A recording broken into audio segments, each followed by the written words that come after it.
On a quiet morning, March 20th, 1995, Tokyo woke up to what seemed like an ordinary day. But within hours, the peaceful capital of Japan would be rocked by one of the deadliest terror attacks in its history. At exactly 7:47 a.m., during peak rush hour, passengers boarded trains on 3 of Tokyo's busiest subway lines.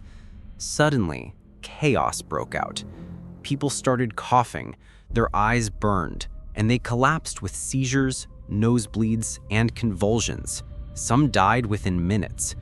Others tried to help, only to fall victim themselves. This wasn't an accident, nor a random outbreak. It was a carefully coordinated chemical attack. The substance? Sarin gas, a deadly nerve agent developed for warfare. The group behind it? A religious cult known as Aum Shinrikyo, or Supreme Truth. The cult was led by a man named Shoko Asahara. Born Chizuo Matsumoto in 1955, born with partial blindness, he was a bully in school and a fraud in adult life. After a failed career selling fake medicine, he reinvented himself as a spiritual guru. He blended yoga, Buddhism, apocalypse prophecies, and conspiracy theories.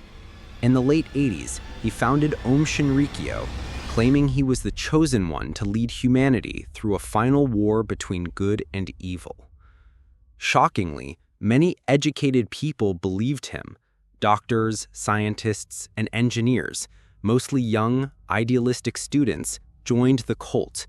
Asahara promised them spiritual enlightenment, and soon he demanded complete loyalty. New members were forced to give up everything: money, names, and families. Inside Aum's compounds, they endured sleep deprivation, drug use, and brutal rituals, all under the belief it would cleanse them of bad karma. In 1989, Aum gained legal status as a religious group in Japan. This gave them power and protection from law enforcement.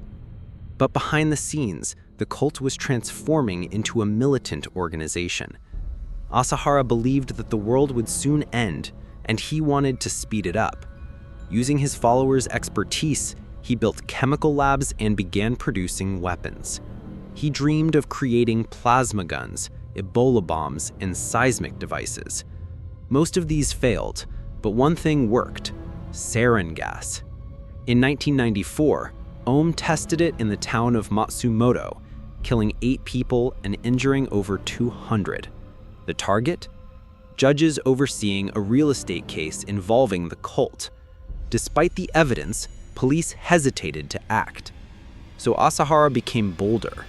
In early 1995, fearing a police raid, he decided to attack the heart of Tokyo to cause chaos and delay investigations. On the morning of March 20th, 5 cult members boarded different trains, each carrying a plastic bag filled with sarin wrapped in newspaper. At designated stops, they dropped the bags and pierced them with sharpened umbrella tips. Then they fled. The gas spread quickly in the closed subway cars. Panic erupted. People choked, screamed, collapsed. Some stations looked like war zones. By the end of the day, 13 people were dead, over 7,000 injured. Hospitals overflowed.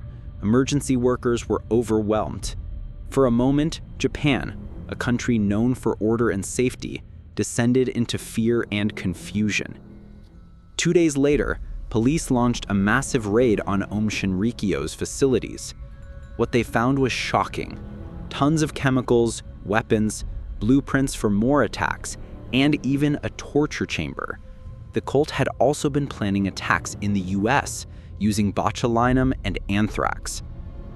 In May, police found Asahara hiding in a secret room beneath his headquarters.